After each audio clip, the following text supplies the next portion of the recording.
Quand quelqu'un accepte Christ comme son sauveur, il commence une relation avec Dieu qui garantit son salut. Dans Jude 24, il est écrit « Rends gloire à celui qui peut vous garder de toute chute et vous faire paraître devant sa gloire irréprochable et dans l'allégresse. » La puissance de Dieu peut empêcher le croyant de tomber. C'est à lui, pas à nous, de nous présenter dans sa glorieuse présence. Notre assurance du salut est la conséquence de la grâce de Dieu qui nous garde, pas de nos efforts pour conserver notre salut. Les autres vous déçoivent-ils toujours? Avez-vous des relations superficielles et vaines? Avez-vous l'impression que tout le monde essaie de profiter de vous? Si oui, Jésus est le chemin. Il a dit « Je suis le bon berger donne sa vie pour ses brebis. Je connais mes brebis. Et elles me connaissent. » Jean 10, 11, 14. Êtes-vous certain d'avoir la vie éternelle et d'aller au ciel après votre mort? Dieu veut que vous ayez l'assurance. La Bible dit « Je vous ai écrit cela, vous qui croyez au nom du Fils de Dieu, afin que vous sachiez que vous avez la vie éternelle. » 1 Jean 5, 13. Imaginez que vous teniez en ce moment même devant Dieu et qu'il vous demande « Pourquoi devrais-je te laisser entrer au ciel ?» Que répondriez-vous? Vous ne saurez peut-être pas quoi répondre.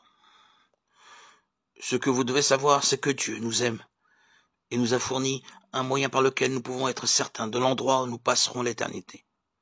La Bible dit à ce sujet, en effet, Dieu a tant aimé le monde qu'il a donné son Fils unique, afin que quiconque croit en lui ne périsse pas, mais ait la vie éternelle. Jean 3, 16.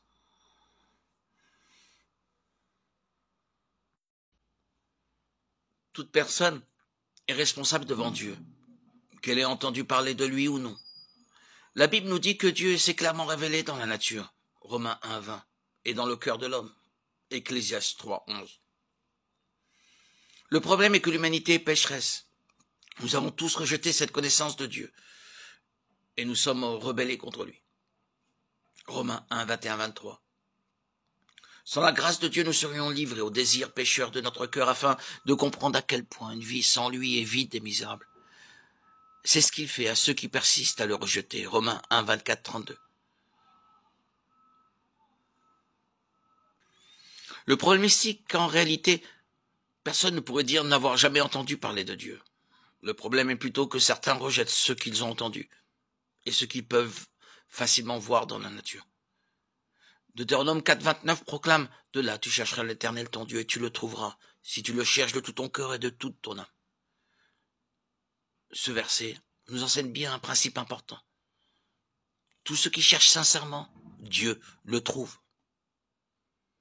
Si quelqu'un veut réellement connaître Dieu, Dieu se fera connaître à lui. S'il veut s'en passer, il trouvera toutes les solutions pour nier l'existence de Dieu et la véracité des faits qui se trouvent dans la création, l'harmonie merveilleuse qui y règne, dans les écrits saints et dans toute l'histoire biblique qui nous a été donnée. Il pourra toujours trouver des excuses, des réponses, des hypothèses pour renier ce Dieu saint qui veut se révéler à lui. Ici existe le vrai problème.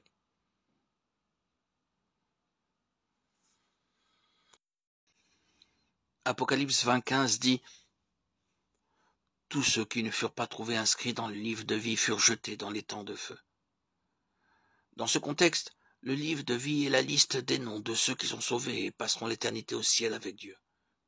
Il est également mentionné en Apocalypse 3:5 et en Philippiens 4:3, appelé le livre de vie de l'agneau parce qu'il contient les noms de ceux qui ont été rachetés par le sang du Seigneur Jésus. Apocalypse 13:8. Comment donc être certain que votre nom est inscrit dans le livre de vie? En vous assurant d'être sauvé, répentez-vous de vos péchés et croyez en le Seigneur Jésus-Christ comme votre sauveur. Philippiens 4:3, Apocalypse 3:5. Une fois votre nom inscrit dans le livre de vie, il n'en sera jamais effacé. Apocalypse 3:5, Romains 8, 37, 39. Un croyant, une croyante authentique a l'assurance de son salut en Christ. Jean 10, 28, 30.